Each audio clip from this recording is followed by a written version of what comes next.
So we're starting to get surrounded. They're taking the north front scaffolding.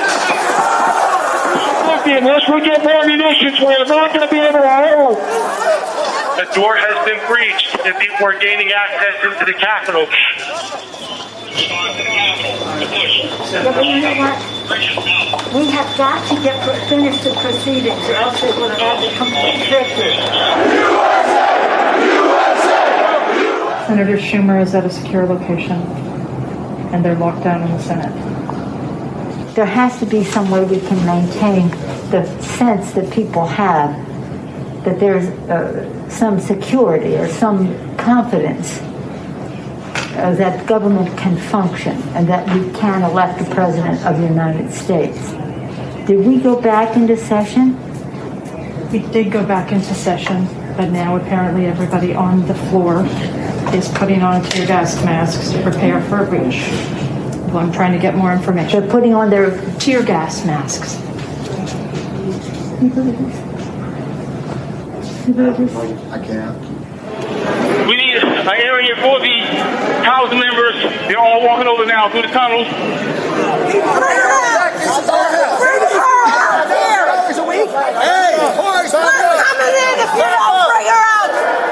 I'm going to call up the effing Secretary of DOD. We have some senators who are still in their hideaways. They need massive personnel now. Can you get the Maryland National Guard to come too?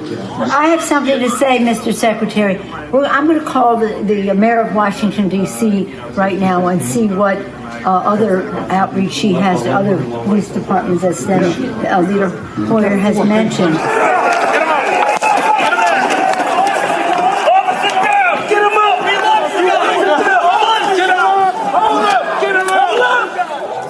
Hi, Governor. This is Nancy. Governor, I don't know if you have been approached about the Virginia National Guard. Mr. Hoyer was speaking to Governor Hogan, but I still think you probably need the okay of the federal government in order to come into another jurisdiction. Thank you. Secretary of the Army. Oh my gosh! They're just breaking windows. They're doing all kinds of. It's really that they said somebody was shot. It was just horrendous, and all at the instigation of the President of the United States. Okay, thank you, Governor. I appreciate what you're doing, and if you don't mind, I'd like to stay in touch. Thank you. Okay. Thank you. Bye-bye. Virginia Guard has been called in. You know, I'm just talking to Governor Northam, and what he said is they sent 200 state police and a unit of the National Guard. They're breaking windows and going in, obviously ransacking our offices and all the rest of that. That's nothing. The concern we have about personal safety is just transcends everything. But the fact is, on any given day, they're breaking the law in many different ways.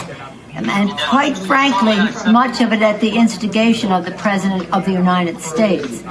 And now, if he could at least somebody. Yeah, why don't you get the President to tell them to leave the Capitol, Mr. Attorney General, in your law enforcement responsibility? A public statement, they should all leave.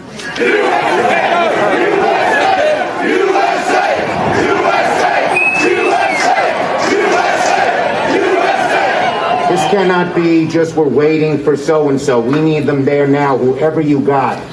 You also have troops. This is Steny Hoyer. Troops. Okay, so we have a little bit of time to make that decision. Andrews Air Force Base. All right. Other military bases. Thank you. We need active duty National Guard. How soon in the future can you have the place evacuated, cleaned out?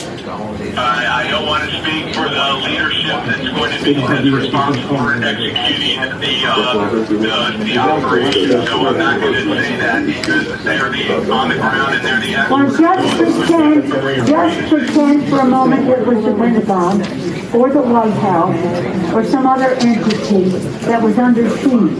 And let me say, you can logistically get people there as you make the plan.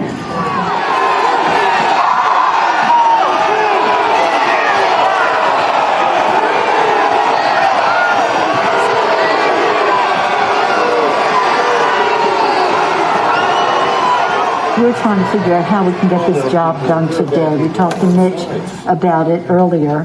He's not in the room right now, but he was with us earlier and said, you know, we want to expedite this, and hopefully they could confine it to just one complaint, Arizona, and then we could vote, and it would be, you know, then just move forward with the rest of the state. The overriding wish is to do it at the Capitol. What we are being told very directly is it's going to take days for the Capitol to be okay again. We've gotten a very bad report about the condition of the House floor with defecation and all that kind of thing as well. I don't think that that's hard to clean up, but I do think it is more from a security standpoint of making sure that everybody is out of the building, and how long will that take? I just got off with the Vice President. And I got off with the Vice President-elect, so I'll tell him. Okay. But what we left the conversation with, because he said he had the impression from Mitch that Mitch wants to get everybody back to do it there. Yes. I said, well, we're getting a counterpoint that is, it could take time to clean up the poo-poo that they're making all over literally and figuratively in the Capitol, and that it may take days to get back.